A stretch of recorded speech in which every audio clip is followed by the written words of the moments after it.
ပကံကုန်9ချိန်မြောက်ရောက်ချင်းမှာတခါမှ balloons မစီဘူးပေါ့နော်အဲ့တော့ပထမဆုံးသွားတဲ့ရည်ရွယ်ချက်ကတော့ e-bike ပဲစီးမယ် e-bike လည်းတခါမှမစီဘူးဆိုပြီးတော့ဒါကတော့မမျောလင့်မနဲ့ balloon စီးဖြစ်တဲ့အကြောင်းအရာလေးပါမနက်ကျမတို့9နာရီခွဲလောက်လာပြီးတော့ခေါ်ပါတယ်9နာရီခွဲမတိုင်ခင်တော့ထားရတော့ပေါ့နော်အားလုံးအကုန်လုံးစနစ်ဖြစ်ပြီးတော့ကျမစောင့်နေရပါစောင့်နေပြီးတော့ကျမတို့လာခေါ်ပါတယ်ကျမတို့လာကြိုးပါတယ်ပြီးရင်လည်းအိတ်ကားနဲ့ပဲကျမတို့ပြန်ပို့ပါတယ်ဒါတော့ကျမတို့လာကြိုနေတာပါမိန်းကလေးဆိုတော့လေနည်းနည်းစောစီစီထားလှလှပပပြင်ဆင်ရတာပေါ့နော်ဒါတော့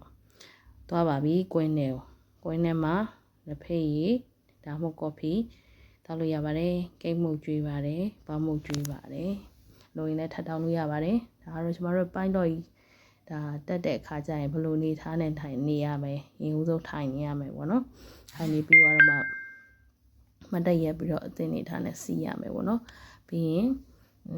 သူမိုက်တပြင်းမချအောင်ဖောင်းညာဘူးပေါ့နော်သူစီကန်းချက်တွေပြောပြဒါကတော့ balloon step ဖို့အတွက်ကိုလေးပန်းကအကြီးတွေနဲ့ရုံဆုံးမှုတ်ထုတ်ပါတယ်ရုံဆုံးမှုတ်ထုတ်ပြီးတော့ကျမတို့အဲ့အချိန်မှာကျမတို့စောင့်နေရတယ်ပေါ့နော်ဒါကတော့ဓာတ်ပုံရိုက်ဖို့လူတွေပါဓာတ်ပုံရိုက်ဖို့လူတွေစဉ်းသက်စောင့်နေပါတယ်သူကတော့ balloon ဆိုမစီးဘူးပေါ့နော်ဒါပေမဲ့အဲ့လိုမျိုးတက်သွားတဲ့ခါကျရင်ဓာတ်ပုံရိုက်ကြပါတယ်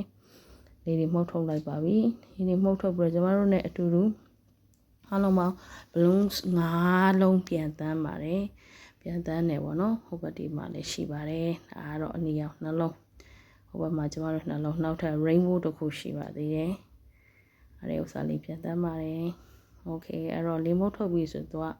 အနေထားဖောင်းသွားတဲ့အနေထားတင်းအနေထားရောက်သွားပြီဆိုတော့သူတို့မီးတွေနဲ့မှုတ်ထုတ်ပါတယ်မီးတွေနဲ့မှုတ်ထုတ်ပြီးတော့ကျွန်တော်တို့အဲ့ဒီအချိန်မှာစောင့်နေရတယ်ပေါ့နော်တင်းအနေထားနဲ့စောင့်နေရတယ်ပေါ်တက်သွားတဲ့ခါမှာတော်တော်လှပါတယ်တော်တော်လေးကိုလှတယ်ပကားတော့ငကိုတွေကတော့လှပြီးသားပေါ့နော်ဒါပေမဲ့လှဘောင်းစုံအကုန်လုံးစီးရမြင်ရတာပေါ့နော် sunrise နဲ့အတူတူနေထွက်လာခြင်းနဲ့အတူတူကျမတို့မြင်ရတာပါကျမတို့နဲ့အတူတူပြန်တမ်းမဲ့မိုးပြမိုးပေါင်းကြီးကိုမီးနဲ့မှုတ်ထုတ်ပါတယ်ဒါကတော့အကုန်လုံးစနစ်ဖြစ်သွားပါပြီပြန်တမ်းဖို့တော့စနစ်ဖြစ်သွားပါပြီအဲ့တော့ကျမတို့က weight ချိန်မျှအောင်လို့လည်းကျမတို့နေရပါတယ်ဟိုဘက်ဒီဘက်ပန်းညီအောင်ပေါ့နော်3လေးစနစ်ဆိုတော့သူအားလုံးပေါင်း12ယောက်တော့စီးလို့ရတယ်ရောက်ရဲ့ကုန်းလေးချိန်နဲ့တူတူပြန်ချင်ရတာပေါ့နော်တက်သွားတဲ့ချိန်မှာအကုန်လုံးတက်လှမ်းလို့ပြန်ကြပါလေဒါစတင်ပြီးတော့ထွက်ခွာပါပြီ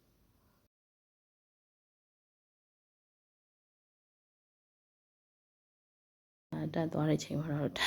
ထမ်းမင်းလေးဝင်တိုက်ပါတယ်လေးချောင်းအစင်မတင်နေတဲ့ခါကြတော့ပေါ့နော်ဒီဘက်နည်းနည်းကတ်သွားတဲ့ခါကြတော့โอเคအဲ့တော့အပေါ်ရောက်သွားတော့မယ်ဖြည်းဖြည်းချင်းနဲ့ကျမတို့တက်သွားတာအပေါ်ရောက်သွားပါပြီအဲ့တော့စီကန်းချက်လေးတွေတော့ရှိတာပေါ့နော်ဂတ်ဆိုးတွေနဲ့ပြန်တန်းတဲ့ခါကျတော့ဖုံးမပြောရဘူးလို့ပြီးရင်အောက်ကအမိုက်ပြစ်မချဘူးလို့အဲ့ဒါလေးတွေတော့ရှိတာပေါ့နော်အဲ့ဒါလေးကျူးစားရပါတယ်